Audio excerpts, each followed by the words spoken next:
Hello friends, welcome to do practice. Last video में हमने कुछ PYQ डिस्कस किए थे। आज हम उसी सीरीज़ को कंटिन्यू कर रहे हैं। PYQ डिस्कस कर रहे हैं हम टीचिंग एप्टीट्यूड एग्ज़ाम 2020 के। तो फर्स्ट क्वेश्चन है आज का हमारा, given below are two statement. दो स्टेटमेंट दी हुई है। स्टेटमेंट 1 है, instructional technology is a network of techniques pressed into service for realising instructional objective.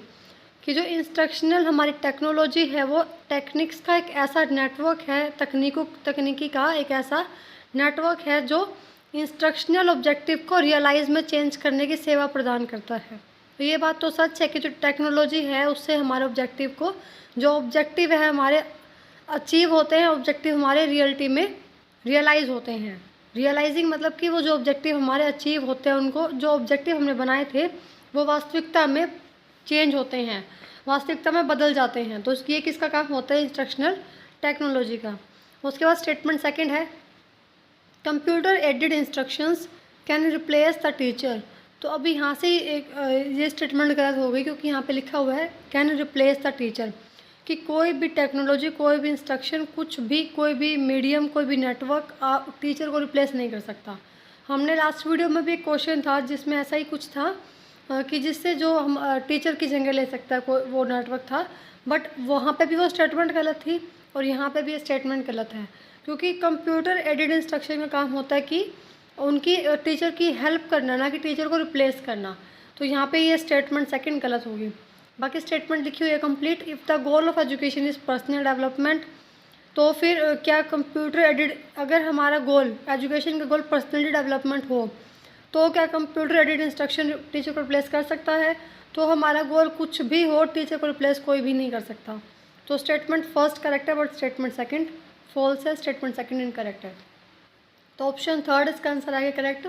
Option third is the correct answer, जहाँ पे स्टेटमेंट 1 करेक्ट है और स्टेटमेंट सेकंड फॉल्स है, क्योंकि उसमें टीचर रिप्लेस है, वो नहीं हो सकता। तो option third is the correct answer. Next question है, A teacher intends to use transformational approach in teaching in order to ensure effective way of influencing student learning। कि जो एक टीचर है वो ट्रांसफॉर्मेशनल अप्रोच यूज़ करता है। Transformational means कुछ ना कुछ ट्रांसफॉर्म करने की, कुछ परिवर्तन करने की अप्रोच को यूज़ करता है टीचिंग के अंदर, ताकि जो स्टूडेंट की लर्निंग को वो इन्फ्लुएंस कर सके, उनको प्रभावित कर सके इफ़ेक्टिव तरीके से। मतलब सीधा सा ये हुआ कि एक जो टीचर है वो ट्रांसफॉर्मेशनल अप्रोच इसलिए यूज़ कर रहा है टीचिंग के अंदर, ताकि जो उसकी स्टूडेंट की लर्निंग है वो एक प्रभावित तरीके से प्रभावित हो सके, मतलब अच्छे तरीके से प्रभावित हो सके। तो इसमें उसने पूछा कि विच of the following activities will be deemed appropriate in this contest, कि अभी इसको टीचर को ट्रांसफॉर्मेशनल अप्रोच के लिए कौन कौन सी जो एक्टिविटीज़ को यूज़ करना चाहिए। फर्स्ट है providing a sense of respect and trust for students. तो ये तो रहेगा ही, क्योंकि वो ट्रांसफॉर्मेशनल अप्रोच यूज़ कर रहा है, मतलब कुछ परिवर्तन कर रहा है। तो उससे पहले उसको क्या होगा कि वो अपने स्टूडेंट में विश्वास भी रखेगा, ट्रस्ट भी रखेगा, साथ साथ एक रिस्पेक्ट की भावना भी जब प्रदान करेगा, जब प्रोवाइड करेगा, तो उसके बाद ही वो अप्रोच काम आ सकती है। तो ए जो है, ए एक्टिविटीज़ उसको यूज़ करनी ही पड़ेगी टीचर को। बी एक्टिविटी है promoting contingent rewards for effort of students, की जो स्टूडेंट के एफर्ट के लिए, स्टूडेंट के प्रयासों के लिए, उनकी कोशिशों के लिए कंटीजेंट रिवार्ड को प्रमोट किया जाए, उन्हें कंटीजेंट रिवार्ड दिया जाए। तो ये बात गलत होगी, क्योंकि वो सिर्फ रिवार्ड के लिए ही फिर एफर्ट्स करेंगे, अदरवाइज वो एफर्ट्स नहीं करेंगे, तो वो कोई ट्रांसफॉर्मेशनल अप्रोच में नहीं आएगी। कोई भी टीचर ऐसा नहीं चाहेगा कि सिर्फ जो स्टूडेंट है वो अवार्ड के लिए ही काम करे, रिवॉर्ड के लिए ही काम करे, खुद से कोई प्रयास ना करे। तो अभी जो है एक्टिविटी टीचर यूज़ नहीं करेगा। आगे सी एक्टिविटी है intervening in student task only if standards are not met, कि अगर कोई स्टूडेंट को कोई टास्क दिया गया है और अगर उसने वो टास्क कंप्लीट नहीं किया, या जो उसको स्टैंडर्ड दिया गया था उसने वो स्टैंडर्ड पूरा नहीं किया, तो फिर उसके जो टीचर है वो इंटरवेनिंग मीन्स स्टूडेंट के टास्क में दखल अंदाजी करना शुरू कर देगा, या उससे ज़्यादा उसमें दखल अंदाजी करना शुरू कर देगा। तो वो भी नहीं करेगा टीचर, क्योंकि टीचर चाहता है कि उनकी लर्निंग इफेक्टिव हो। तो वो कोई टास्क अगर कंप्लीट नहीं होगा तो टीचर उनकी हेल्प करेगा, ना कि उनमें दखल अंदाजी करेगा। तो मतलब सी एक्टिविटी भी नहीं करेगा।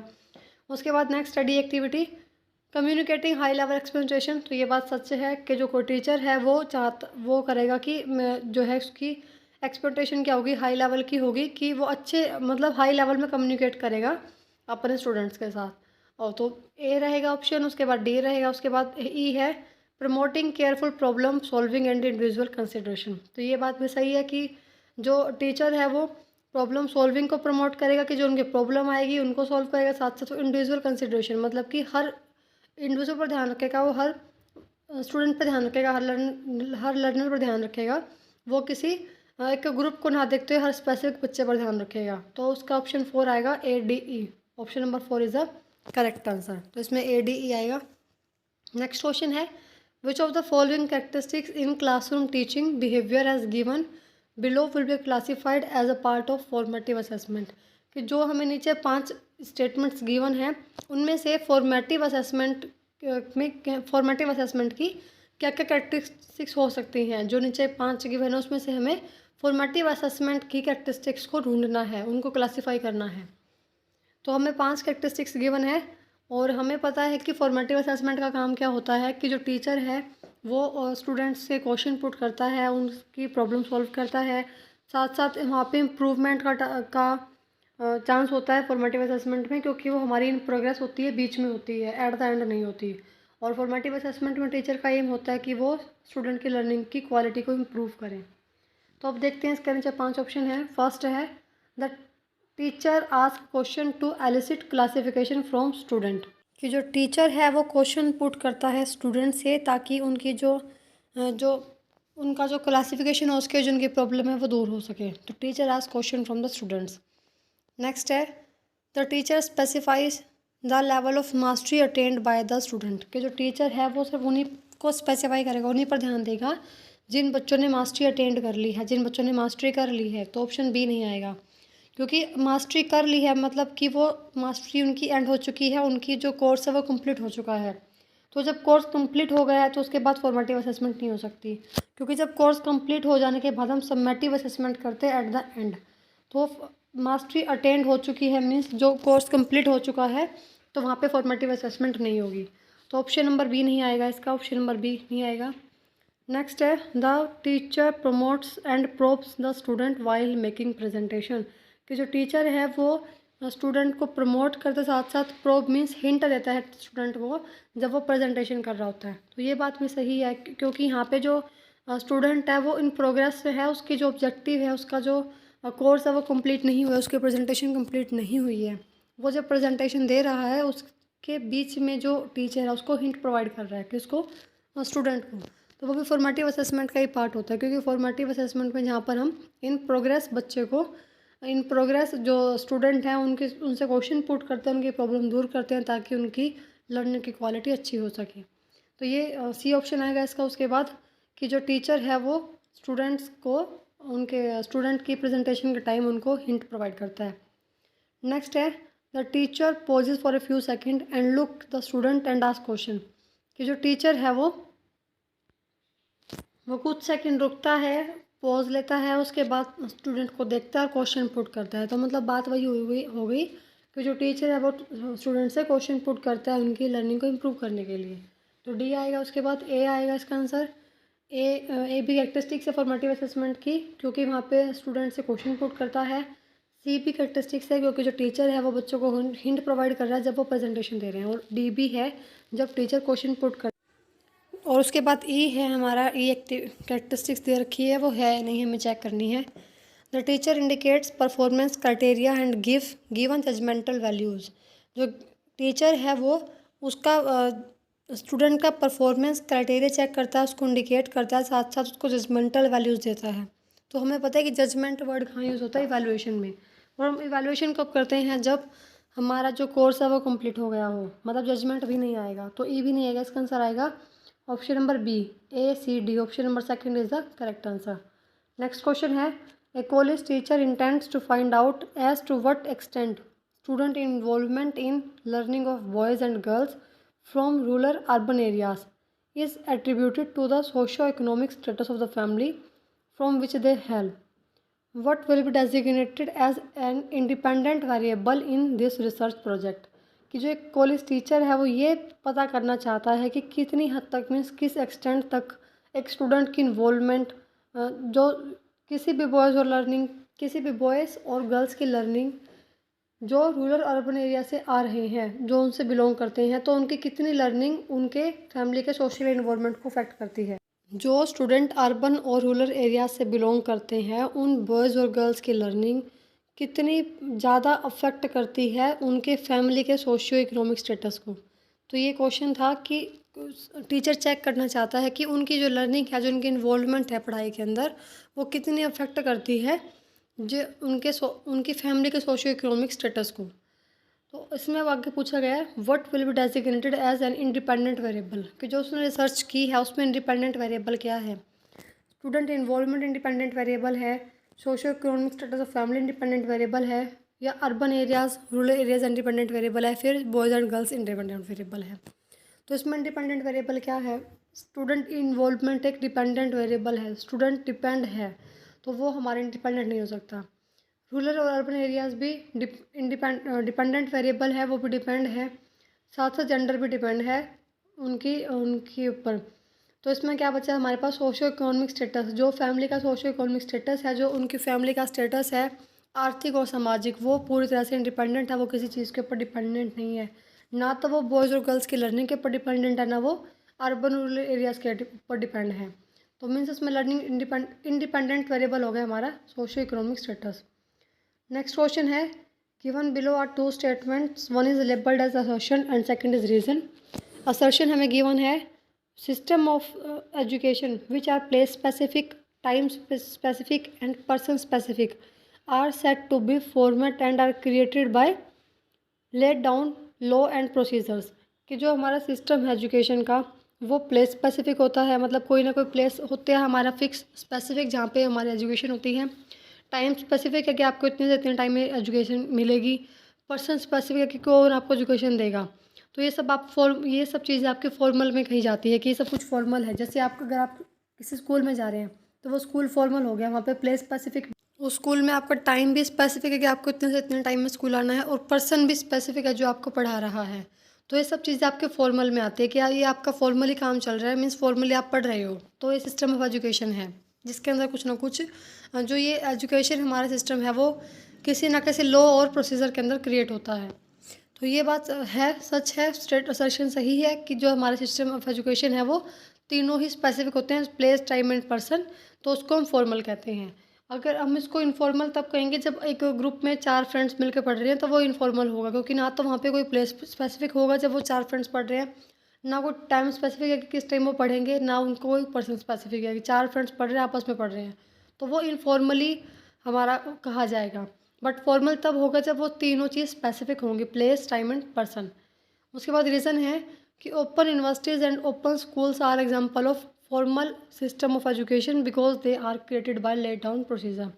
इसका हमारे असर्शन करेक्ट है, बट रीज़न हमें दिया हुआ है कि जो ओपन यूनिवर्सिटीज़ हैं, जो ओपन स्कूल्स हैं, वो एग्जाम्पल है फॉर्मल सिस्टम का। तो ये रीज़न गलत है, क्योंकि ओपन यूनिवर्सिटीज़ ओपन स्कूल का कोई टाइम स्पेसिफिक नहीं है, कोई प्लेस स्पेसिफिक नहीं है, कोई पर्सन स्पेसिफिक नहीं है, तो वो हमारा तीनों ही फॉर्मल में नहीं आता है। तो ओपन यूनिवर्सिटीज़ और ओपन स्कूल दोनों ही हमारा फॉर्मल सिस्टम ऑफ एजुकेशन का पार्ट नहीं है। तो रीज़न गलत है, रीज़न फॉल्स है। तो इसका ऑप्शन नंबर 3 आएगा कि असर्शन ट्रू है कि एजुकेशन सिस्टम हमारा फॉर्मल तब होगा जब तीनों स्पेसिफिक होंगे, बट रीज़न गलत है क्योंकि open universities open schools formal नहीं है। तो option 3 is the correct answer. Next question है, स्टेटमेंट 1 है कि free and unlimited use of non verbal cues enhance the communicative aspects of classroom teaching. कि अगर हम नॉन वर्बल क्यूज़, मतलब जहाँ पे बातचीत नहीं हुई, जैसे आपका बॉडी पोस्चर है, फिर आपके जो मूवमेंट्स हैं वो नॉन वर्बल क्यूज़ में आते हैं, जहाँ पे आप मुंह से बात नहीं कर रहे, आप वर्डिंग से बात नहीं कर रहे हैं, तो वो नॉन वर्बल क्यूज़ में आते हैं। कि अगर हम कोई भी टीचर है वो ज़्यादा मतलब अनलिमिटेड यूज़ करेगा अगर नॉन वर्बल क्यूज़ का, तो उससे हमारी क्लासरूम की लर्निंग ज़्यादा इफ़ेक्टिव होगी। तो हमने कल ही वीडियो में देखा था कि अगर किसी भी चीज़ का हम अनलिमिटेड यूज़ कर रहे हैं, या फिर जैसे हमने 2 वर्ड किए थे वहाँ पे कि अगर ऐसा कुछ कहा जाए क्वेश्चन के अंदर कि सिर्फ वही काम कर सकता है, तो भी वो ऑप्शन गलत होगा।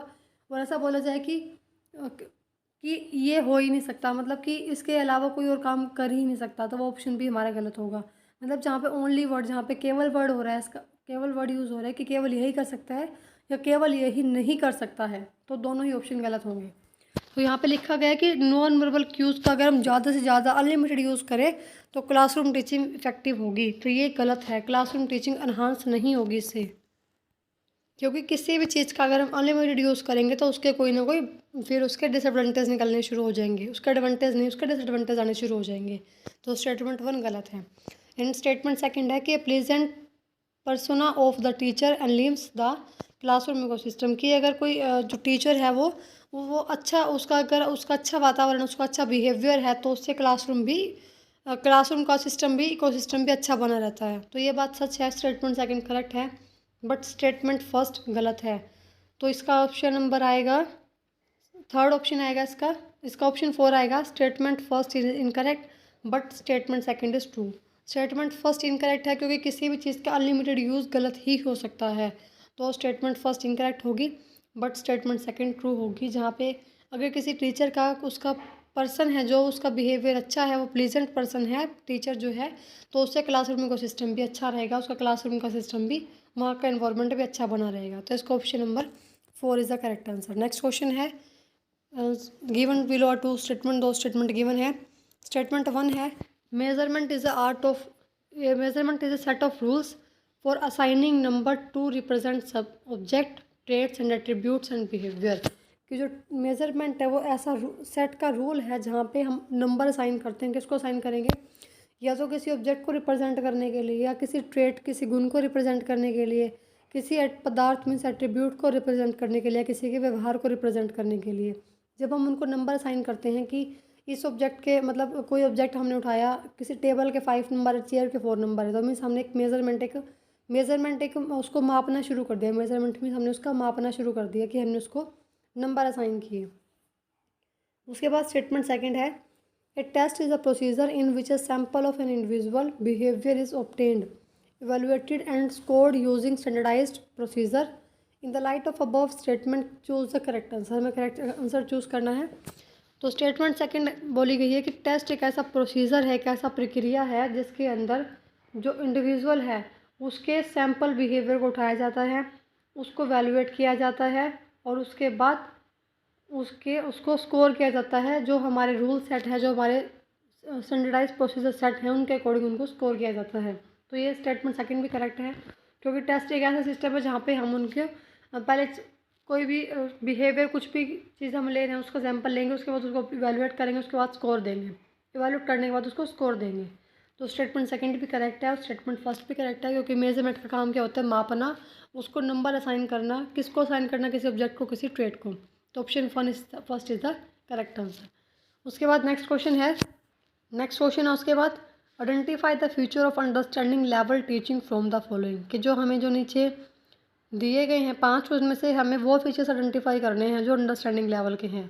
तो फर्स्ट इसमें दिया गया a the teacher takes the initiative in organising subject matter in structuring the various units and controlling the practice taken by the student. जो टीचर है वो ऐसा इनिशिएटिव लेता है कि वो ऑर्गेनाइज करता है सब्जेक्ट मैटर को, उसके बाद वो स्ट्रक्चर प्रोवाइड करता है, उसके बाद किस पे कंट्रोल करता है? स्टूडेंट के ऊपर कंट्रोल करता है। तो ये ऑप्शन नंबर ए जो है, ए जो फीचर दिया वो मेमोरी लेवल का है, क्योंकि मेमोरी लेवल में टीचर का काम होता है सब्जेक्ट मैटर को ऑर्गेनाइज करना, फिर उनको अलग अलग यूनिट्स में डिवाइड करना, फिर कंट्रोल करना स्टूडेंट्स के ऊपर। क्योंकि जो मेमोरी लेवल के अंदर होता है, जो सारा कंट्रोल टीचर के हाथ में होता है, टीचर ही प्राइमरी लेवल पे होता है वहाँ पे, मतलब प्राइमरी रोल टीचर का ही होता है। तो ये जो फर्स्ट ए दिया गया है वो हमारा मेमोरी लेवल के अंदर आएगा, जहाँ पे सब कुछ टीचर करता है, सब्जेक्ट मैटर ऑर्गेनाइज करना, उसको स्ट्रक्चर प्रोवाइड करना, उसके बाद स्टूडेंट के ऊपर कंट्रोल करना। उसके बाद 20 में दिया गया है it is basically devoted in to helping students in seeing of relationship and tool use of a fact. कि जो टीचर है वो क्या करता है? स्टूडेंट की हेल्प करता है, उनके रिलेशनशिप को देखता है, साथ साथ उनके जो फैक्ट है, उनके जो फैक्ट्स हैं उनको भी क्लियर करता है, कि ऐसा टूल यूज़ करता है। तो हमें यहाँ पे पता है कि एक कीवर्ड है हमारा रिलेशनशिप हमारा होता है अंडरस्टैंडिंग लेवल में, क्योंकि अंडरस्टैंडिंग लेवल का कीवर्ड होता है जहाँ पे आपको रिलेशनशिप देखने को मिले, एग्जांपल्स देखने को मिले, तो वहाँ पे क्या आएगा आपका आंसर? वहाँ पे आपका अंडरस्टैंडिंग लेवल रहेगा। तो इसका ऑप्शन नंबर बी आएगा। एक तो बी फीचर आएगा इसका। उसके बाद सी हमें दिया गया है, it is directed eight problem raising and problem solving. तो प्रॉब्लम सॉल्विंग हमारा आता है, उसमें आता है हमारे रिफ्लेक्टिव लेवल में, तो सी भी नहीं आएगा इसके अंदर। उसके बाद डी है, it is aimed as conceptualisation of ideas and fact. तो उसके बाद डी आएगा, क्योंकि डी में अंडरस्टैंडिंग में हमारा काम होता है कि जो आइडियाज़ जो फैक्ट है उसके कंसेप्ट को समझना, उसकी कंसेप्चुलाइज करना। तो डी ऑप्शन आएगा उसके बाद। एंड ई हमें given the purpose to promote autonomy in learning progress through self regulation. तो सेल्फ रेगुलेशन भी हमारी रिफ्लेक्टिव लेवल में आती है, क्योंकि वहाँ पे जो स्टूडेंट है खुद को रेगुलेट कर सकता है, खुद को मोटिवेट कर सकता है, वो टीचर पर डिपेंड नहीं है। तो अंडरस्टैंडिंग के अगर फीचर देखा जाए तो इसमें दो ही फीचर हैं। ऑप्शन नंबर सेकंड इसका आंसर आएगा। Option number second is the correct answer, B and D, relationship और उसका जो होता है कंसेप्चुलाइजेशन के ऊपर बेस होता है। नेक्स्ट क्वेश्चन है उसके बाद, the teaching strategy best suited to deal with students who in terms of performance readiness level are in category of able but unwilling. कि वो एबल हैं, मतलब वो करने में सक्षम है, पर वो उनकी इच्छा नहीं है करने की, वो चाहते नहीं है करना।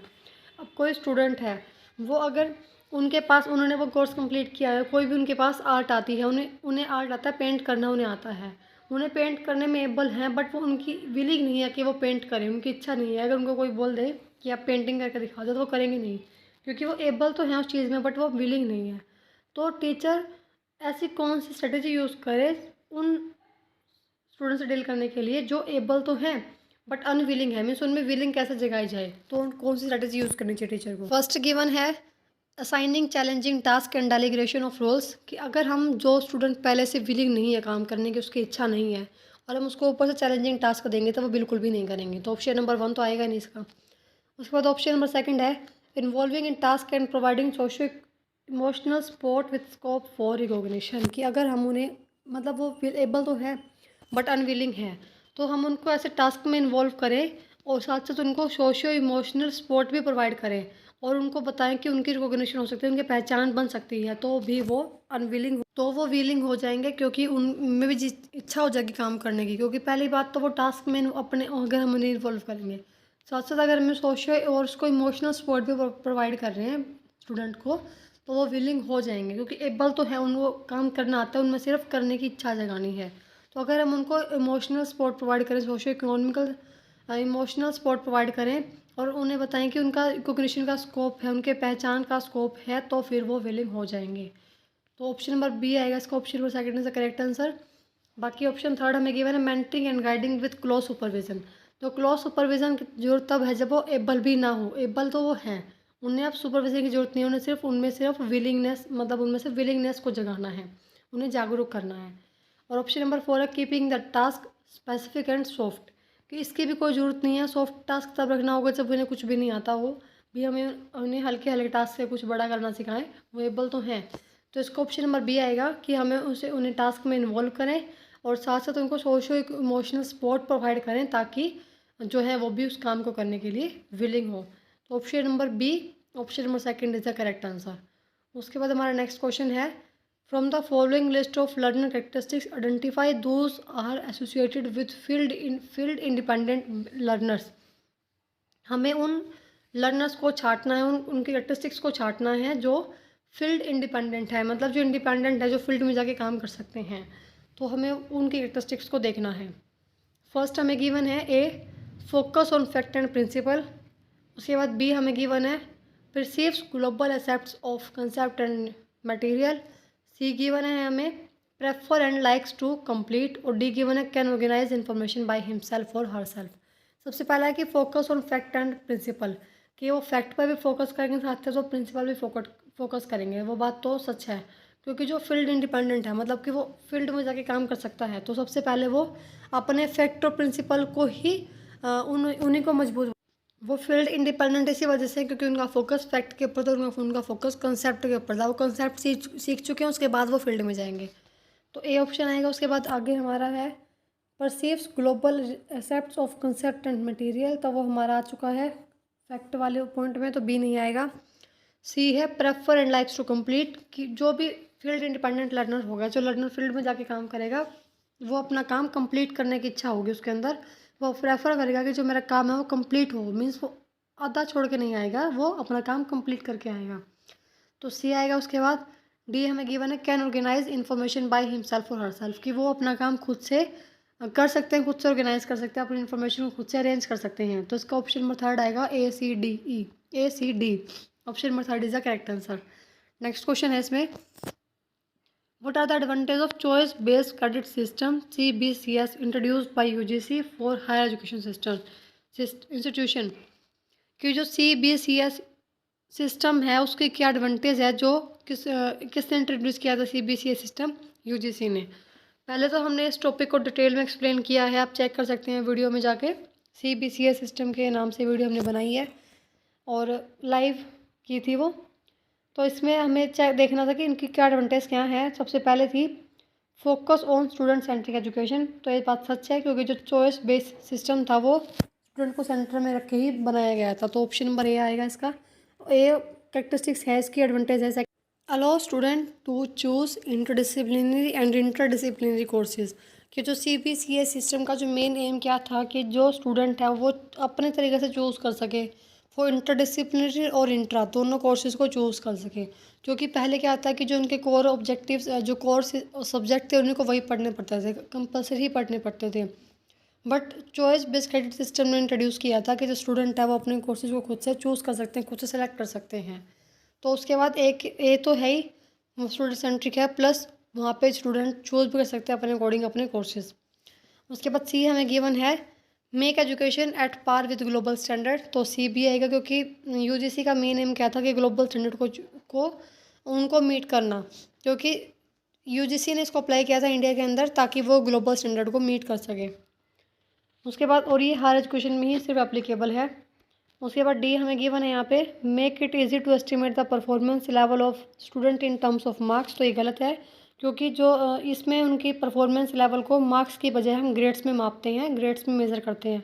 तो ऑप्शन नंबर डी नहीं आएगा, डी नहीं फीचर इसका। नेक्स्ट है offer flexibility of students to undertake studies at different times and different institutions, तो ऑप्शन नंबर ई आए, थर्ड आएगा इसका ABCE, तो option number third is the correct answer.